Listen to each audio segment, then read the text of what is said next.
అందరికీ నమస్కారాలు. గౌరవనీయులు జనసేన అధ్యక్షులు మిత్రులు పవన్ కళ్యాణ్ గారు,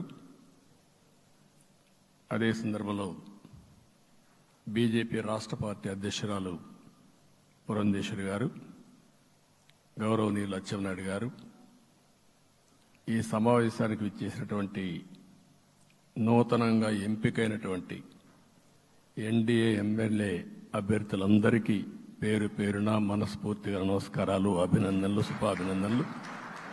అందరూ కూడా మనస్ఫూర్తిగా కంగ్రాచులేషన్స్.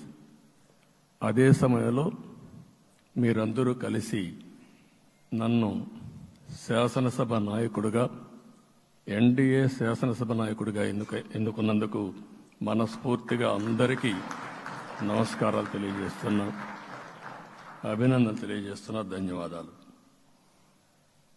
ఇప్పుడే మిత్రులు మాట్లాడారు. నేను కూడా చాలా ఎన్నికలు చూశాను. ఈసారి రాష్ట్ర చరిత్రలో ఎప్పుడూ ఇవ్వనటువంటి తీర్పు ఇచ్చారు. ఈ తీర్పు మళ్ళీ నిలబెట్టుకునే బాధ్యత మనందరిపైన ఉంటుంది. అయితే రాష్ట్రంలో ఉండే 5 కోట్ల ప్రజలందరికీ శిరస్సు వంచి పాదాభివందనం చేస్తున్నా. ఈ రాష్ట్రాన్ని కాపాడుకోవడానికి మీరు చూపించిన చొరవ కోసం అందరం కూడా ఒకటి క్యాంపెయిన్ చేశాం. ప్రజలు గెలవాలి, రాష్ట్రం నిలబడాలి. ప్రజలు గెలిచారు. రాష్ట్రాన్ని నిలబెట్టే బాధ్యత ఇక్కడుండే శాసనసభ్యులపైన, మనందరిపైన ఉంది.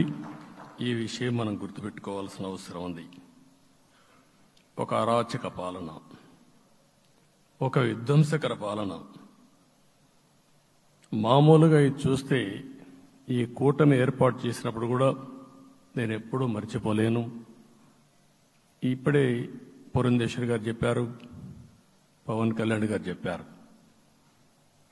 3 పార్టీలు కూడా ఒక అత్యున్నతమైన ఆశయాల కోసం పార్టీలు పెట్టినప్పటికీ ఈరోజు కలయిక కూడా మీరు చూస్తే, ఈ కలయికని చాలా ఎన్నికలు చూశాను కానీ నా చరిత్రలో ఎన్నికలైన తర్వాత కంప్లైంట్స్ ఉండేటివి. ఇక్కడ పలానోళ్ళు సరిగా పనిచేయలేదు, ఇక్కడ ఈ నాయకులు కోఆపరేట్ చేయలేదని. నేను చూసిన మొట్టమొదటి ఎన్నిక, ఈసారి ఎన్నికల్లో మాత్రం 100% 3 పార్టీల నాయకులు, కార్యకర్తలు సమిష్టిగా పనిచేశారు. దానికి కారణం మనం ఒకసారి అన్వేషిస్తే, ప్రజలు మనోభావాలకు అనుగుణంగా మన కార్యకర్తలు కూడా ప్రవర్తించే పరిస్థితికి వచ్చారు. రాష్ట్రంలో ఉండే ప్రతి ఒక్క కార్యకర్తని, 3 పార్టీల తరపున ఉండే ప్రతి ఒక్క కార్యకర్తని, నాయకుడిని మనస్ఫూర్తిగా అభినందిస్తున్నా, ధన్యవాదాలు తెలియజేస్తున్నా, కృతజ్ఞతలు తెలియజేస్తున్నా. మేము చాలా వేవ్స్ చూసాం. 94లో 1 సైడ్ ఎన్నికలు జరిగాయి. అప్పుడు కూడా ఇన్ని సీట్లు రాలా, ఇన్ని ఓట్లు రాలా. ఈరోజు మనం చూస్తే 175 సీట్లకు గాను 164 సీట్లు గెలిచాం. అంటే 11 సీట్లే ఓడిపోయాం. అంటే స్ట్రైకింగ్ రేట్ 93%. అంటే మామూలుగా 93% రావడం అనేది దేశ చరిత్రలోనే అరుదైన అనుభవం ఇది. అలాంటి అనుభవం ఇక్కడ చూపించారు. ఓటింగ్ కూడా 57% ఓట్లు వేశారు. మనకు 50% ఓట్లు ఇస్తే ఎక్కువ అనుకుంటాం. అలాంటిది 57% ఆవరేజ్గా ఈ రాష్ట్ర ప్రజానీకం మనల్ని ఆశీర్వదించారంటే మనలో ఎంత బాధ్యత పెరిగిందో మనం ఒక్కసారి గుర్తుపెట్టుకోవాల్సిన అవసరం ఉంది. జిల్లాల వారీగా, పార్లమెంట్ల వారీగా విశ్లేషిస్తే శ్రీకాకుళం క్లీన్ స్వీప్ 7కు 7 గెలిచాం. విజయనగరం అన్నీ గెలిచాం.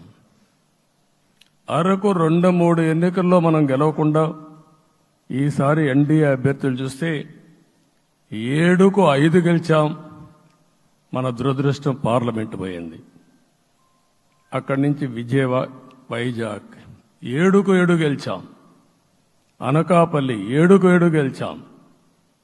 దెన్ తూర్పుగోదావరి, కాకినాడ, అమలాపురం, రాజమండ్రి, నరసాపురం, పక్కన వస్తే ఏలూరు, మచిలీపట్నం, కృష్ణా, గుంటూరు, నరసరావుపేట, బాపట్ల అన్స్టాపబుల్ 7కు 7 గెలిచాం. అక్కడి నుంచి ఒంగోలులో బ్రేక్ పడింది, ఒక 2 సీట్లు పోయినాయి. అక్కడి నుంచి నెల్లూరు 7కు 7 గెలిచాం. తిరుపతి 7కు 7 గెలిచాం. కానీ దురదృష్టం పార్లమెంటు పోగొట్టుకున్నాం. చిత్తూరు ఎప్పుడు ఇన్ని సీట్లు గెలవాలి, 7కు 7 గెలిచాం.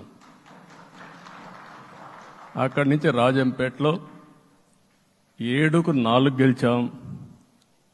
3 సీట్లు పోగొట్టుకున్నాం, పార్లమెంటు పోయింది. అక్కడి నుంచి మీరు చూస్తే చరిత్రలో ఎప్పుడూ గెలవని విధంగా కడపలో 7కు 5 గెలిచాం మనం. ఆ తర్వాత అనంతపురంకి వస్తే క్లీన్ స్వీప్ 7కు 7 గెలిచాం. హిందూపూర్లో 7కు 7 గెలిచాం. నంద్యాల ఎప్పుడూ ఊహించని విధంగా 7కు 7 గెలిచాం. ఆ తర్వాత కర్నూలుకు వస్తే 7కు 5 గెలిచాం. నేను ఈ 11 మందిని కూడా అదే మారిగా జనసేన మిత్రులు పవన్ కళ్యాణ్ గారు 21 సీట్లు తీసుకొని 21 గెలిచాడు.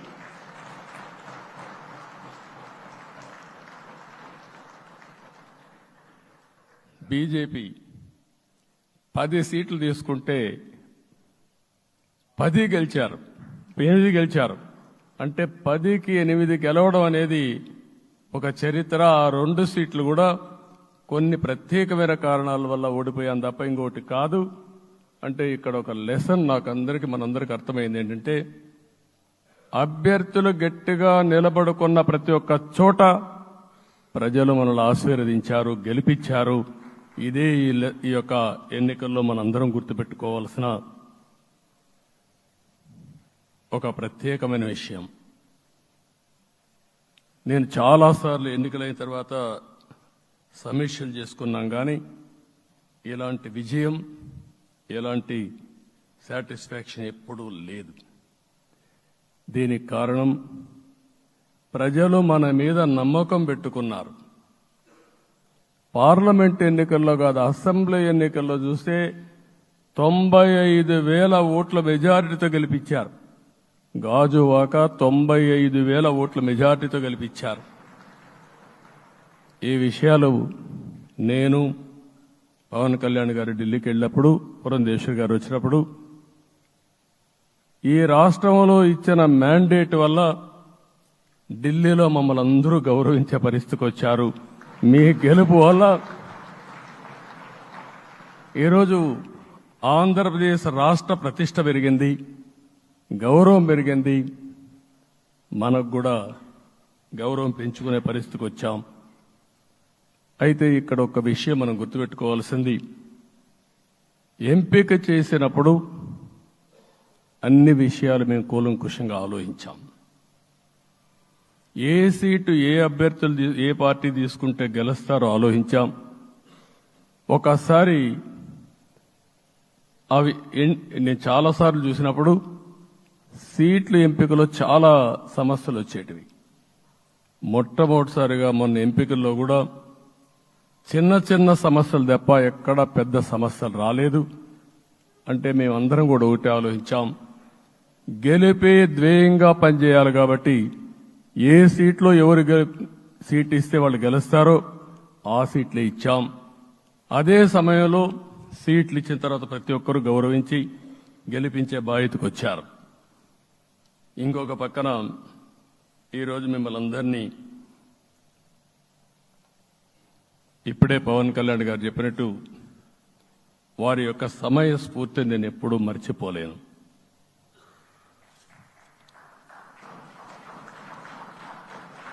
మొట్టమొదటిసారిగా నేను జైల్లో ఉన్నప్పుడు వచ్చాడు.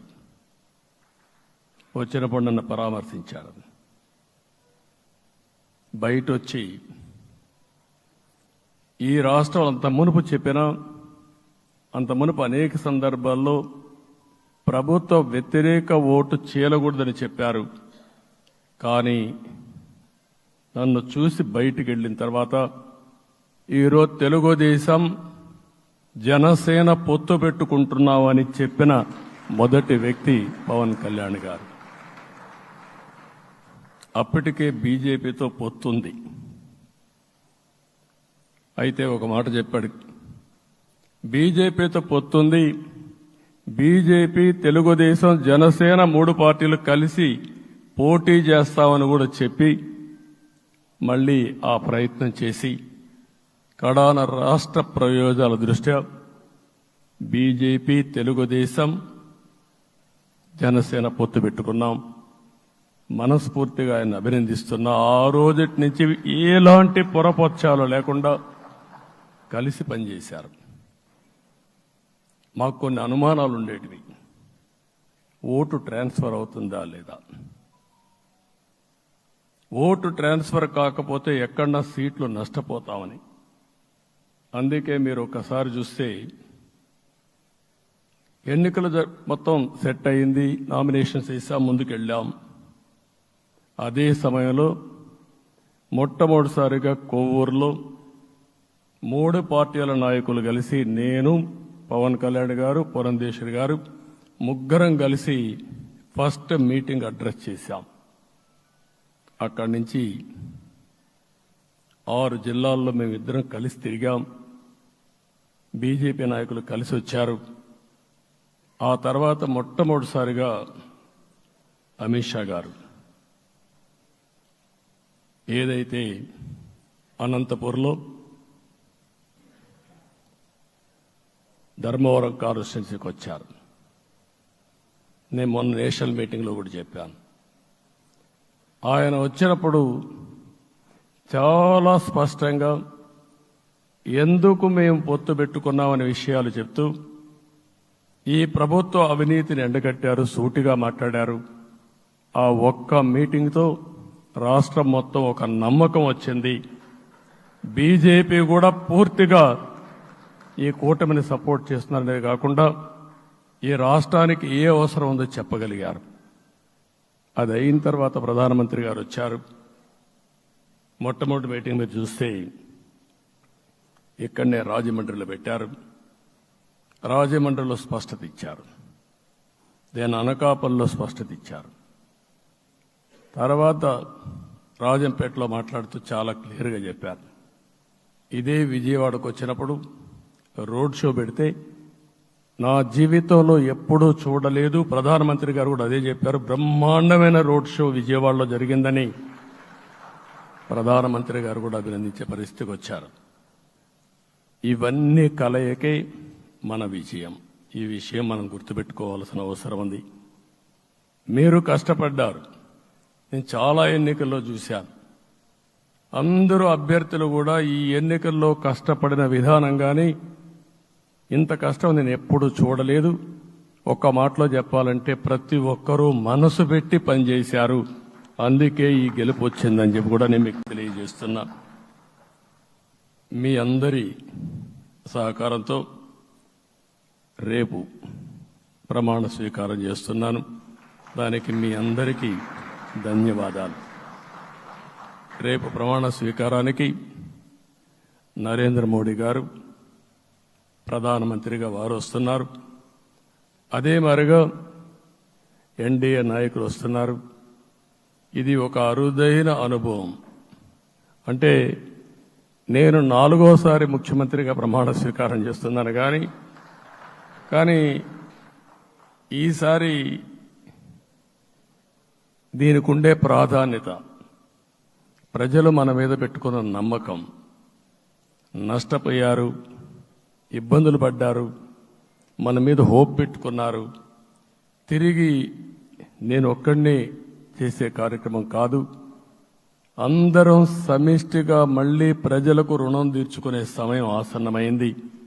దానికి ఈ రాష్ట్రానికి పూర్తిగా కేంద్ర సహకారం అవసరం. నిన్న పోయినప్పుడు కూడా నేను చాలా స్పష్టంగా కేంద్ర నాయకత్వాన్ని కోరాను. అటు అమిత్ షా గారిని, అదే మరి ప్రధానమంత్రి గారిని అందరినీ కోరాం. పూర్తిగా సహకరిస్తామని వారు హామీ ఇచ్చారు. దానికి మనందరి తరపున కేంద్రంలో ఉండే ప్రధానమంత్రి నరేంద్ర మోడీ గారిని, అదే మరి అమిత్ షా గారిని, కేంద్ర నాయకత్వాన్ని, అదే మరిగా బీజేపీ దేశ అధ్యక్షుడైనటువంటి నేషనల్ ప్రెసిడెంట్ గారి నడ్డా గారిని మనస్ఫూర్తిగా అభినందిస్తున్నానని చెప్పి కూడా నేను మీకు తెలియజేస్తున్నాను. ఈరోజు 40 సంవత్సరాలుగా రాజకీయాల్లో ఉన్నాను. నేను ఎప్పుడు కూడా రాగద్వేషాలకు అతీతంగా రాజ్యాంగంలో ఏదైతే మనం ప్రమాణం చేస్తామో రాజ్యాంగాన్ని అనుసరించి అదే విధంగా పనిచేశాను. మళ్లీ ఈరోజు మీ అందరికీ హామీ ఇస్తున్నాం. నాకు అలవాటు ప్రజల కోసం కష్టపడడం, అవిశ్రాంతంగా పనిచేయడం, పోరాటాలు మాత్రమే నాకు తెలుసు. ప్రజాహితం మాత్రం తెలుసు. తప్పకుండా దాన్ని నిలబెట్టుకుంటా. ఇన్ని దశాబ్దాలుగా కూడా ప్రతి అడుగు కూడా మీరు ఒకసారి చూస్తే ప్రతి ఆలోచన, తపన అన్నీ కూడా ప్రజల కోసమే చేశాం. ఈరోజు మనకిచ్చింది ప్రజల అధికారం కాదు. ఇది ఒక పవిత్రమైన అత్యున్నతమైన బాధ్యత మనకు అప్పచెప్పారు. ఈ విషయం అనుక్షణం ప్రతి ఒక్కరూ మనం గుర్తుపెట్టుకోవాల్సిన అవసరం ఉంది. నేను 14 సంవత్సరాలు దగ్గర ముఖ్యమంత్రిగా ఉన్నాను. 15 సంవత్సరాలు ప్రతిపక్ష నాయకుడిగా పనిచేశాను. ఎన్నో సవాళ్లు చూశాను, ఎన్నో సంక్షోభాలు చూశాను. ప్రతి ఒక్క సంక్షోభాన్ని ఒక అవకాశంగా మలుచుకుని ముందుకు పోయాం. ఈరోజు కూడా మీకు అందరికీ ఈరోజు రాష్ట్రంలో మనం చూస్తే చాలా సమస్యలున్నాయి. నా అనుభవాన్ని మొత్తం తీసుకుని పూర్తిగా మీ అందరి సహకారంతో, మిత్రులు పవన్ కళ్యాణ్ గారి సహకారంతో పేద ప్రజల జీవితాలను మార్చడానికి నిత్యం ఆలోచిద్దాం. అది చేసి మన నిజాయితీని, మన కృతజ్ఞతని ప్రజలకు తెలియజేద్దాం. అందుకని ఇంకొక పక్క మీరు ఆలోచిస్తే రాష్ట్రం పూర్తిగా శిథిలమైపోయింది. దెబ్బతినని వర్గం అంటూ లేదు. అందుకనే ఓసారి ఆశ్చర్యం కూడా వేస్తుంది. ఈ రాష్ట్రం నుంచి కూలి పనుల కోసం వేరే రాష్ట్రాలకు వెళ్లిన వ్యక్తులు సొంత డబ్బులు పెట్టుకుని వాళ్ళ యొక్క ఫుడ్ కూడా పాకెట్స్ తయారు చేసుకుని వచ్చి ఓటేసి మళ్లీ వెళ్లారు. ఇది ఊహించని పరిణామం. ఇక్కడుండేవాడు ఓటేయడం ఒక ఎత్తైతే, పేదవాడు చిన్న చిన్న పనులు చేసుకునేవాడు కూడా వచ్చి ఓటేశారు. ఎక్కడో అమెరికా, ఆస్ట్రేలియా, ఆఫ్రికా విదేశాల్లో ఉండే ఎన్ఆర్ఐస్ అయితే లక్షల రూపాయలు ఖర్చు పెట్టుకొని వచ్చి పనిచేశారు. లక్షల రూపాయలు ఖర్చు పెట్టుకొని వచ్చి మనకు ఓటేశారు. నా జీవితంలో ఎన్నోసార్లు ఎన్నికలు చూశాను, కానీ ఈసారి ఒక బాధ్యతతో ఓటర్స్ ప్రవర్తించిన తీరు శాశ్వతంగా తెలుగు జాతి చరిత్రలో మిగిలిపోతుంది. అది ఈరోజు జరిగిన విషయం మనం గుర్తుపెట్టుకోవాలి. మనందరం ఒకటే గుర్తుపెట్టుకోవాల్సిన అవసరం ఉంది. ఏ అహంకారంతో విర్రవీగిపోయారో ఆ అహంకారం కూలిపోయింది. ఎన్నోసార్లు మనం చెప్పాం, ఏ వ్యక్తికి పదవొస్తే వినయం కూడా అవసరం. పదవొచ్చిందని విర్రవీగిపోయి రేపనేది లేకుండా ఉంటుందనుకుంటే మాత్రం ఇదే జరిగే పరిస్థితి వస్తుంది. అయితే మీ అందరినీ నేను కోరేది ఒకటే, ఇవన్నీ ఒక కేస్ స్టడీగా మీరందరం స్టడీ చేసుకోవాల్సిన అవసరం ఉంది. ప్రజలు బూతులు మాట్లాడే నేతల్ని, అరాచక శక్తుల్ని, అవినీతి పరుల్ని చూశారు. పాలకులంటే ఎలా ఉండాలో చూశారు. ఈ 5 సంవత్సరాల్లో పాలకుడు ఎలాంటి వాడు వచ్చి అర్హత లేని వ్యక్తి ఏ విధంగా ఉన్నాడో చూశారంటే, ఈరోజు ఇచ్చిన తీర్పు ఈ 5 ఏళ్లు పరిపాలించినటువంటి వ్యక్తి యొక్క ప్రవర్తన చూసిన తర్వాత ఇలాంటి వ్యక్తి పాలనకు పనికిరాడనే ఉద్దేశంతో ఓట్లు చేసే పరిస్థితికి వచ్చారు. ఇది నా ఉద్దేశ ప్రకారం ఒక కేస్ స్టడీ అవుతుంది మనందరం కానీ జాగ్రత్తగా ఆలోచిస్తే. కానీ మనం కూడా అదే విధంగా కక్ష తీర్చుకోవాలి అని కానీ మనం ముందుకు పోతే మనకు కూడా సమస్య వస్తుంది. అదే సమయంలో ఒకటే చెప్తున్నా, తప్పు చేసిన వాడిని క్షమించి పూర్తిగా వదిలిపెడితే కూడా మళ్ళా అలవాటుగా మారుతుంది. తప్పు చేసిన వాళ్లకు శిక్ష పడవలసిన అవసరం ఉంది, చట్టపరంగా శిక్షించాల్సిన అవసరం ఉంది. అదే సమయంలో విధ్వంస రాజకీయాలు, కక్షా రాజకీయాలు కాకుండా ఇవన్నిటిని ప్రక్షాళన చేయాల్సిన అవసరం ఉందని చెప్పి కూడా నేను మీకు తెలియజేస్తున్నా. ఇంకొక పక్క 5 ఏళ్లలో ఎన్నో సంవత్సరాలు చూశాను కానీ కార్యకర్తలపైన దాడులు, హింసా రాజకీయాలు, అక్రమ కేసులు, వేధింపులు, కడాన సోషల్ యాక్టివిస్టులు కూడా ఇష్టానుసారంగా కేసులు పెట్టి హెరాస్ చేస్తే నిద్రపోకుండా వాళ్ళు కాపాడుకున్నాం. ఇంకొక పక్కన అన్ని పార్టీలకు 3 పార్టీలకు అనుభవం ఉంది. ఈరోజు మీరు చూస్తే ప్రాణాలు తీస్తూ అరాచకంగా ప్రవర్తిస్తూ తెలుగుదేశం పార్టీలో ఒక ఉదాహరణ చూసినప్పుడు అన్ని పార్టీలకు వర్తిస్తుంది. ఏదైతే మన పార్టీకి వ్యతిరేకంగా నేను ఆ పేర్లు చెప్పకూడదు కాబట్టి చెప్పలేదు, కానీ స్లోగన్ ఏమంటే కడాన మెడ మీద కత్తున్న జై తెలుగుదేశం అంటూ ప్రాణాలు వదిలిపెట్టే పరిస్థితికి వచ్చారు. ఇది ఊహించని పరిణామాలు ఇవన్నీ. ఇప్పుడు కూడా కళ్ళ ముందర తిరిగే పరిస్థితి వస్తుంది. అందుకే ఈరోజు మనందరం కూడా ఇవన్నీ గుర్తుపెట్టుకొని, నాకు జరిగిన అవమానాలు చూశారు. నేను అందుకే మా కుటుంబానికి జరిగిన అవమానంతో నేను కూడా భరించలేక బయట వచ్చినప్పుడు ఒకటే శపథం చేసి వచ్చాను. ఆ శపథం, ఇది గౌరవ సభ కాదు, ఇది కౌరవ సభ. ప్రజాక్షేత్రంలో గెలిచి మళ్లీ ఈ సభను గౌరవ సభగా చేసి అడుగు పెడతానని చెప్పి శపథం చేసి బయట వచ్చాను. ఓసారి ఇవన్నీ చరిత్ర. ఆ శపథాన్ని ప్రజలు గౌరవించారు. గౌరవించిన ప్రజల్ని నిలబెట్టే బాధ్యత మనందరిపైన ఉంది.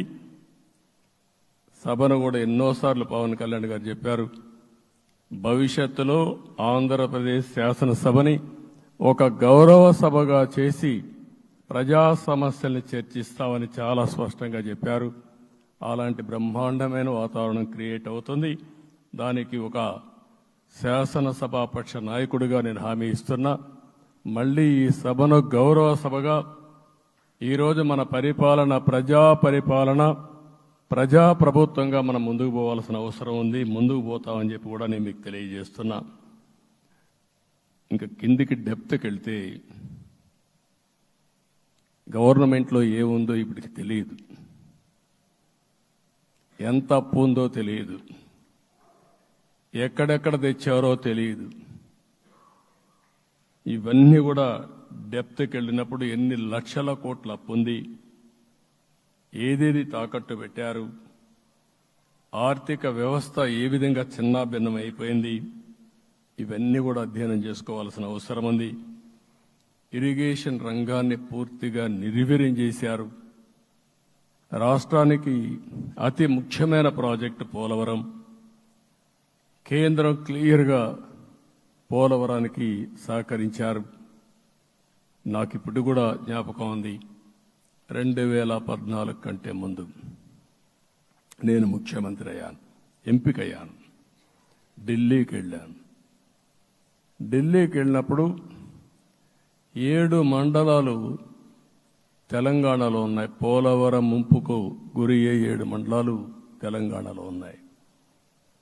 ఆ 7 మండలాలు అక్కడుంటే జూన్ 2వ తారీఖున నోటిఫికేషన్ వస్తే ఆ తర్వాత తెలంగాణ అనుమతి ఉంటే తప్ప, పునరావాసానికి ఒప్పుకుంటే తప్ప మనం పోలవరం కట్టే పరిస్థితి లేదు. ఆ రోజు రాజ్నాథ్ సింగ్ గారు పార్టీ అధ్యక్షుడు. అదే మాదిరిగా ఆ రోజు వెంకయ్య నాయుడు గారు కూడా యాక్టివ్గా ఉన్నారు. నేను ఒకటే కోరాను, ప్రజలు నన్ను ఎంపిక చేసుకున్నారు, ఇక్కడ మనం ఎన్డీఏ వచ్చింది, ఈ ప్రాజెక్టు పూర్తి కావాలంటే ఆ 7 మండలాలు ఆంధ్రప్రదేశ్ రాష్ట్రానికి ఇస్తే తప్ప పూర్తి కాదు. మీరు 7 మండలాలు ఇవ్వకపోతే నేను ప్రమాణ స్వీకారం చేయను, నాకు ఈ పదవి వద్దని ఆ రోజు చాలా స్పష్టంగా చెప్పాను. ఇది ఎప్పుడు కూడా చరిత్రలో ఎప్పుడు జరగని విషయం. ఆ రోజు ప్రధానమంత్రి గారు నరేంద్ర మోడీ గారు ఇవన్నీ ఆలోచించి ఫస్ట్ క్యాబినెట్ మీటింగ్లో పెట్టి ఒక ఆర్డినెన్స్ ఇచ్చి ఆ 7 మండలాలు ఆంధ్రప్రదేశ్కి ఇచ్చి తర్వాత పార్లమెంట్ సమావేశాలు పెట్టుకున్నారంటే అది ఒక చరిత్ర. అంటే ఆ రోజు కానీ కేంద్రంగా 7 మండలాలు ఇవ్వకపోయుంటే పోలవరం ప్రాజెక్టు ప్రారంభమయ్యేది కాదు. అన్ని కష్టాలు పడి మళ్లీ డబ్బులన్నీ కోర్టులో ఉండే కేసులన్నీ విత్డ్రా చేయించి అన్నీ చేయించాం. 72% పనులు పూర్తి చేశాం. ఈరోజు మళ్లీ మొదటికి వచ్చింది. డయాఫామ్ వాల్ పూర్తిగా కొట్టుకోబోయే పరిస్థితికి వచ్చింది, డ్యామేజ్కి అయ్యే పరిస్థితి వచ్చింది. ఎక్కడుందో తెలియని పరిస్థితి. మళ్లీ కేంద్ర సహకారంతో రాష్ట్రానికి అతి ముఖ్యమైన ప్రాజెక్టు పోలవరం, దీన్ని పూర్తి చేసే బాధ్యత, దీన్ని పూర్తి చేసి నదుల అనుసంధానం చేసి మన అందరం ప్రతి ఒక్క ఎకరాకు నీళ్లు ఇవ్వగలిగితే దానికంటే బ్రహ్మాండమైన కార్యక్రమం ఏమీ ఉండదు. వ్యవసాయ రంగం స్టెబిలైజ్ అవుతుంది. ఇది సాధించడానికి అన్ని విధాలా కష్టపడతామని చెప్పి కూడా నేను మీకు తెలియజేస్తున్నాను.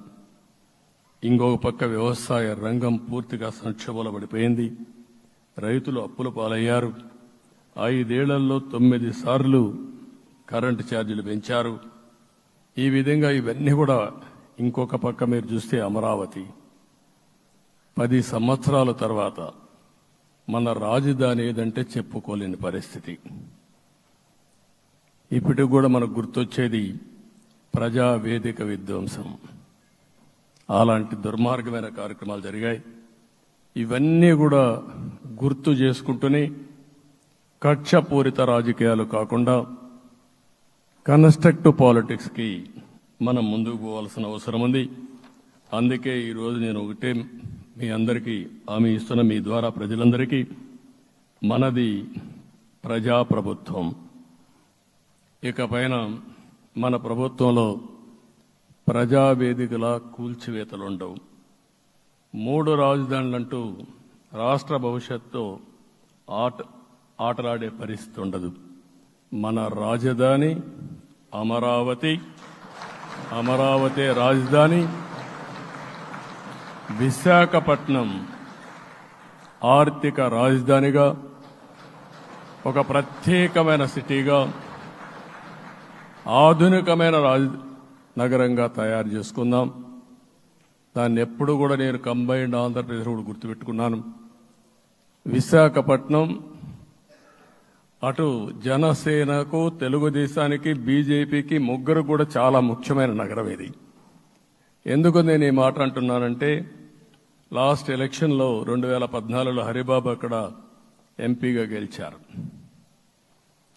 తర్వాత విడిపోయిన తర్వాత 2014లో మళ్లీ మనం పోటీ చేసినప్పుడు చేశాం. 2019లో 4 అసెంబ్లీ సీట్లు గెలిపించిన ఏకైక నగరం విశాఖపట్నం తెలుగుదేశం పార్టీకి. అదే మాదిరిగా ప్రజల్లో గణనీయమైనటువంటి అభిమానం జనసేన అధినేత పవన్ కళ్యాణ్ గారి పైన ఉంది. ఈ 3 కలిపి నిన్న ఒక సునామీ మారిగా వచ్చింది. అక్కడ ఒక్కొక్క సీట్లో మీరు చూస్తే 90,000, 90,000, 70,000, 80,000 మెజారిటీ గెలిపించారంటే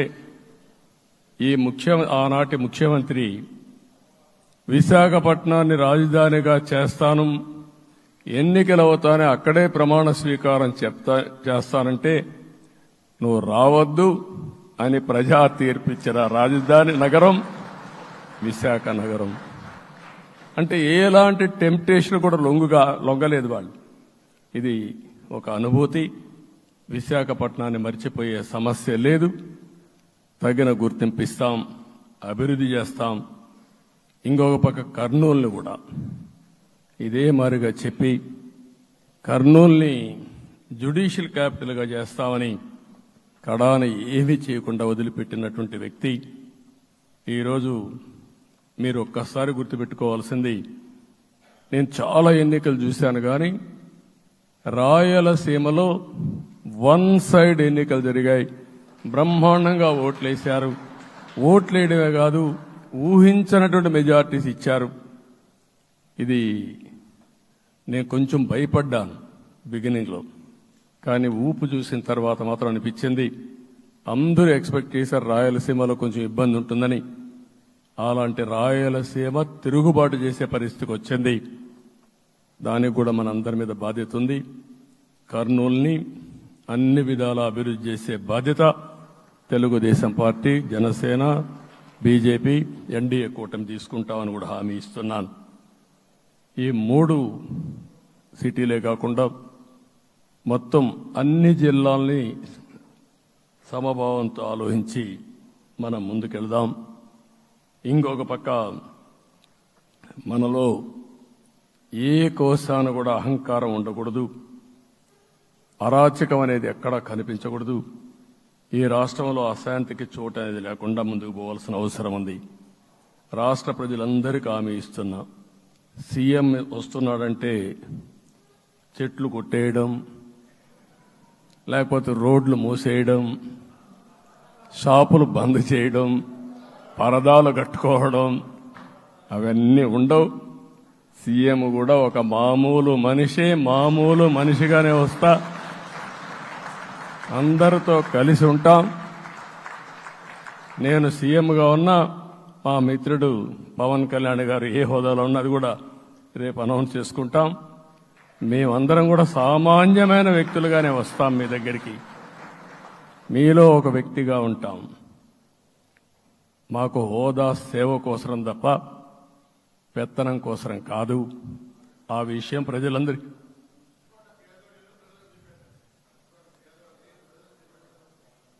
అవన్నీ చేస్తాం.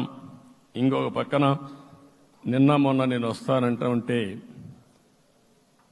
వాళ్ళకు కూడా తెలుసు కాబట్టి ఎన్డీఏ అభ్యర్థిగా అంటే శాసనసభ నాయకుడిగా ఎన్నుకుంటారనే ఉద్దేశంతో, ముఖ్యమంత్రి అవుతాను ఉద్దేశంతో రోడ్లన్నీ కూడా నిలిపేస్తాను. నేను ఒకటే చెప్పాను, మేము వచ్చినప్పుడు ఒక్క నిమిషం ఒక సిగ్నల్కి ఇంకొక సిగ్నల్కి కొద్దిగా గ్యాప్ పెట్టుకోండి, అవసరమైతే ఒక 5 నిమిషాలు లేట్ అయినా మాకు పర్వాలేదు, కానీ ప్రజలు ఎవ్వరికీ ఇన్కన్వీనియన్స్ కలగకూడదని చాలా స్పష్టంగా ఆదేశాలు ఇచ్చాం.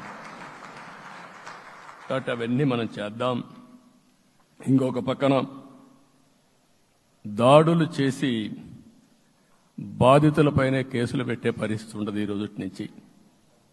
అది కూడా మనం చూసాం. ఏ ఒక్కరి ఆత్మగౌరవానికి భంగం కలగదు. ఒక పాజిటివ్ గవర్నెన్స్ అన్ని చోట్ల కనపడుస్తుంది. ప్రజాహితం కోసమే పనిచేస్తాం. ప్రతి నిర్ణయం, ప్రతి అడుగు ప్రజల కోసమే ఉంటుంది.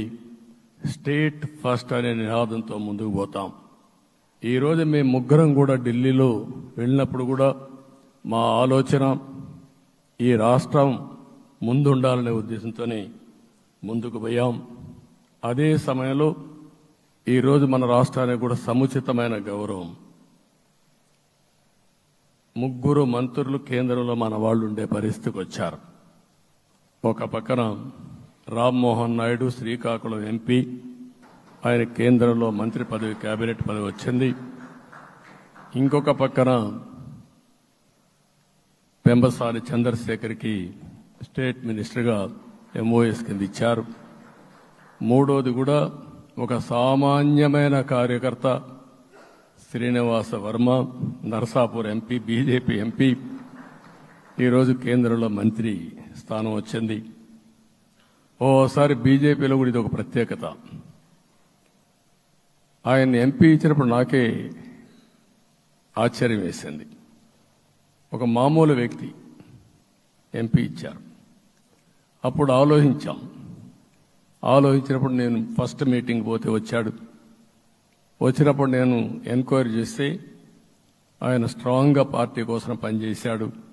ఒక పార్టీ కార్యకర్తను గుర్తించిన పార్టీ భారతీయ జనతా పార్టీ. అది కూడా తెలుగుదేశంలో కూడా చేస్తున్నాం, జనసేనలో కూడా చేస్తున్నాం. వారి యొక్క ప్రత్యేకత. ఈరోజు నిన్న కూడా మనం అందరం చూస్తే మోదీ గారు మొన్నే మీటింగ్ అయినప్పుడు చూశాం, ఆయన స్పీచ్ను కూడా చూశాం. నేను కూడా చాలా స్పష్టంగా చెప్పాను, 10 సంవత్సరాల మోడీ గారి పరిపాలన దేశ ప్రతిష్ట పెంచింది. ప్రపంచంలోనే భారతీయులకు గుర్తింపు వచ్చింది. 11వ స్థానంలో ఉన్న ఆర్థిక వ్యవస్థ ఈరోజు 5వ స్థానానికి తీసుకొచ్చారు. ఇంకొక పక్కన ఎన్డీఏ 3.0 ఈ పరిపాలన 5 ఏళ్లలో 5వ స్థానం నుంచి 3వ ఆర్థిక అతిపెద్ద దేశంగా భారతదేశం ఎమర్జి కాబోతుంది. ఇది మన దేశానికి గర్వకారణం. ఇంకొక పక్కన ఆయన కల వికసిత్ భారత్ 2047, మనందరి కల వికసిత్ ఆంధ్రప్రదేశ్. ఇది మనందరం ఒక కలగా పెట్టుకొని ముందుకు పోవాల్సిన అవసరం ఉంది. అదే సమయంలో మనందరి ఆలోచన పేదరికం లేని సమాజం, zero poverty nation, zero poverty state, zero poverty నియోజకవర్గం. ఇది ఎన్టీ రామారావు గారి కళ. ఆయన చాలాసార్లు నేను మొన్న కూడా చెప్పాను, ఒకప్పుడు కమ్యూనిజం, క్యాపిటలిజం, సోషలిజం ఇది ఆర్థిక సంస్కరణ రాని ముందు ప్రతి ఒక్కరిని అడిగే విధానం. ఎవరిని అడిగినా మీరు ఏ సైడ్ ఉంటారని అడిగేవాళ్ళు. అలాంటి సమయంలో ఎన్టీ రామారావు గారిని మీరు ఏ ఇజాన్ని నమ్ముతారో చెప్పమంటే, నాకు ఈ ఇజాల గురించి తెలియదు, నాకు తెలిసింది ఒకే ఒక ఇజం, అది హ్యూమనిజం అని చెప్పిన ఏకైక నాయకుడు భారతదేశంలో ఎన్టీ రామారావు గారు. ఆయన ఆ రోజు చెప్పింది పేదరికం లేని సమాజాన్ని సృష్టించాలని, పేదవాళ్లే దేవుళ్ళు, సమాజమే దేవాలయం అని చెప్పిన వ్యక్తి. ఆ కళని సాధికారం చేద్దాం. అదే నేను నిన్న చెప్పినప్పుడు కూడా ఈ దేశం అభివృద్ధి కావడంలో ఎలాంటి అనుమానం లేదు. కానీ ఆ అభివృద్ధి ఫలితాలు పేదవాళ్లకు తీసుకుపోవడంలో కాన్షియస్ ప్రజా నిర్ణయాలు తీసుకోవాలి, పబ్లిక్ పాలసీ తీసుకోవాలి. దానికి మన రాష్ట్రం నాంది పలికి కేంద్రానికి కూడా ఒక ఆదర్శంగా మనం నిరూపించుకుందాం. దానికి మీరందరూ కూడా మీ స్థాయిల్లో మీరు చేయాల్సిందిగా నేను కోరుకుంటూ ఈరోజు ప్రజలందరికీ విజ్ఞప్తి చేస్తున్నాం. మీరు ఓట్లు వేశారు, మమ్మల్ని గెలిపించారు, మీరు గెలిచారు, మీ పని అయిపోలేదు. కానీ మమ్మల్ని అనునిత్యం ఆశీర్వదించుతూ నడిపించే బాధ్యత ప్రజల్ని తీసుకోమని పూర్తిగా కోరుకుంటున్నాం. ప్రజాస్వామ్యంలో ఎప్పుడు కూడా ఓట్లేసి బాధ్యత లేకుండా ఉండేవాళ్ళు, కావాల్సింది అడిగేవాళ్ళు. నిన్న ఎన్నికల్లో చాలా మందిని చూశాను. ఫస్ట్ టైం పోలింగ్ ప్రారంభం అవుతానే అరాకొర వచ్చేవాళ్ళు. పోలింగ్ స్టేషన్లో కూడా మనుషులు ఉండేవాళ్ళు కాదు. కొంతమంది మధ్యతరగతి అబోవ్ ఉండేవాళ్ళైతే ఎప్పుడో మధ్యాహ్నం పైన పోదామని ఇంట్లో లీజర్గా పడుకునేవాళ్ళు. మధ్యాహ్నం పైన కూడా ఖాళీగా ఉంటే వచ్చేవాళ్ళు, ఎండలు ఎక్కువ ఉంటే కొంతమంది అవాయిడ్ చేసేవాళ్ళు. అందుకే మొన్న ఎన్నికల్లో మీరు చూస్తే ఫస్ట్ అవర్లో ప్రతి ఒక్క పోలింగ్ స్టేషన్ ఫుల్గా క్యూలు ఉన్నాయి. ఆ క్యూలు కంటిన్యూ అయింది. మీరు చూస్తే రాత్రి 2 గంటల వరకు క్యూలో నిలబడుకొని ఓట్లు వేశారంటే వాళ్ళ బాధ్యత వాళ్ళు నెరవేర్చారు. దానికి మనం అందరం గుర్తుపెట్టుకొని ఏ విధంగా చేయాలనో మనం కూడా చేయాల్సిన అవసరం ఉంది. ప్రజలందరికీ విజ్ఞప్తి చేస్తున్నా, మమ్మల్ని నడిపించండి. ఎక్కడైనా మేము తప్పు చేస్తే చెప్పే విధానం కూడా ఎస్టాబ్లిష్ చేస్తాం. ఎప్పటికప్పుడు ఫీడ్బ్యాక్ ఇవ్వండి. ఫైనల్గా కలిసి సాగుదాం, రాష్ట్రాన్ని పునర్నిర్మాణం చేద్దాం. నా జీవితంలో నేను చాలా చూశానుగా నాకు ఒకటే కోరిక, భారతదేశం ప్రపంచ దేశాల్లో నెంబర్ 1 దేశంగా తయారు కావాలి. అవుతుంది, దాంట్లో అనుమానం లేదు. 2047కి ప్రపంచంలో భారతదేశం మొదటి స్థానం బాగా పనిచేసుకుంటే, లేకపోతే 2వ స్థానంలో మనం ఉంటాం. అదే సమయంలో ప్రపంచం మొత్తం భారతీయులు నెంబర్ 1 స్థానంలో ఉంటారు. అది నరేంద్ర మోడీ గారి కళ. అది డెఫినెట్గా జయప్రదం అవుతుందని నేను ప్రగాఢంగా విశ్వసిస్తున్నా. ఇందులో నా స్వార్థం కూడా ఉంది. తెలుగు జాతి ప్రపంచంలోనే నెంబర్ 1గా ఉండాలనేది మన కోరిక. ఇప్పటికీ మీరు చూస్తే హైయెస్ట్ పర్ క్యాపిటా ఇన్కమ్ ప్రపంచంలో ఏ దేశంలోకి వెళ్ళా భారతీయులు సంపాదిస్తున్నారు. అందులో అగ్రస్థానంలో తెలుగు వాళ్ళు ఉన్నారు. అదే సమయంలో ఈ రాష్ట్రాన్ని నెంబర్ 1గా చేయాలనే సంకల్పం మనందరికీ ఉండాల్సిన అవసరం ఉంది. ఇది అసాధ్యం కాదు. ఈ రోజు ఉండే పరిస్థితిని సవరిస్తూనే మళ్లీ నిర్మాణాత్మకంగా వెళ్తే ఒక నిర్దిష్టమైన సమయం ప్రకారం ఆంధ్రప్రదేశ్ రాష్ట్రాన్ని నెంబర్ 1 చేసుకునే అవకాశం ఉంటుంది. అదే సమయంలో జీరో పావర్టీ. మన ఆలోచనలన్నీ కూడా ఒకటే మీరు ఆలోచించుకోవాలి. ఎవరైతే పేదవాళ్ళు ఉన్నారో, పేదవాళ్ళలో నిరుపేదలు ఉన్నారో దానిపైన దృష్టి పెట్టాలి. దీనికి కూడా ఒక కార్యక్రమాన్ని మనం తీసుకుంటా అని చెప్పి తెలియజేసుకుంటూ, మరొకసారి ఇది ఒక అరుదైన అనుభవం, నా జీవితంలో మరిచిపోలేనటువంటి ఘట్టం. దీనికి మిమ్మల్ని అందరినీ ఎన్డీఏ అభ్యర్థిగా ముఖ్యమంత్రిగా నన్ను ఎంపిక చేసిన ఎన్డీఏ ఎమ్మెల్యేలందరినీ పేరు పేరున మనస్ఫూర్తిగా అభినందిస్తూ, మరొకసారి బాధ్యత ఈ రోజు నుంచి ఇంకా ఎక్కువ అయింది. నిన్నటి వరకు ఈ రాష్ట్రంలో ప్రతి ఒక్కరికి నిద్ర లేని రాత్రులే, నా ఒక్కడికే కాదు. ఇప్పుడు తలుసుకుంటే ఓసారి బాధ వేస్తుంది. ఆ బాధపడిన రోజులు చూసుకుంటే, ఒక వ్యక్తిని జైల్లో పెట్టినప్పుడు నాకు 40 రోజుల నుంచి 90 రోజులు 100 రోజులు పట్టేది మళ్ళా బయట తేవాలంటే. మళ్ళా జైల్లో ఏం చేస్తారో తెలియదు. అక్కడి నుంచి ఇంకా ప్రెషర్ మౌంటప్ చేసుకుంటూ వచ్చాం. ఆ త్యాగం చేసిన రోజులను ఒకసారి గుర్తుపెట్టుకుంటూ, సఫర్ అయిన ప్రతి ఒక్కరిని, పార్టీ కార్యకర్తలనే కాకుండా ప్రజలను కూడా గుర్తుపెట్టుకొని, సోషల్ యాక్టివిస్టులు గుర్తుపెట్టుకొని ఈ రాష్ట్ర పునర్నిర్మాణం కోసం ముందుకు పోదామని తెలియజేసుకుంటూ, మరొకసారి మీ అందరికీ మనస్ఫూర్తిగా అభినందనలు తెలియజేసుకుంటూ, నన్ను పూర్తిగా బలపరిచినటువంటి మిత్రుడు పవన్ కళ్యాణ్ గారికి, అదే మాదిరిగా బీజేపీ నాయకత్వానికి, పురంధేశ్వరి గారు ఇక్కడ నేను చూశాను.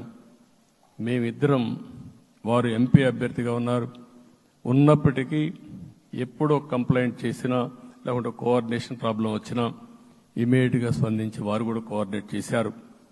అందరూ కూడా ఎక్కడా పొరపచ్చాలు లేకుండా మనస్ఫూర్తిగా చేశాం కాబట్టి ఈ గెలుపు సాధ్యమైంది.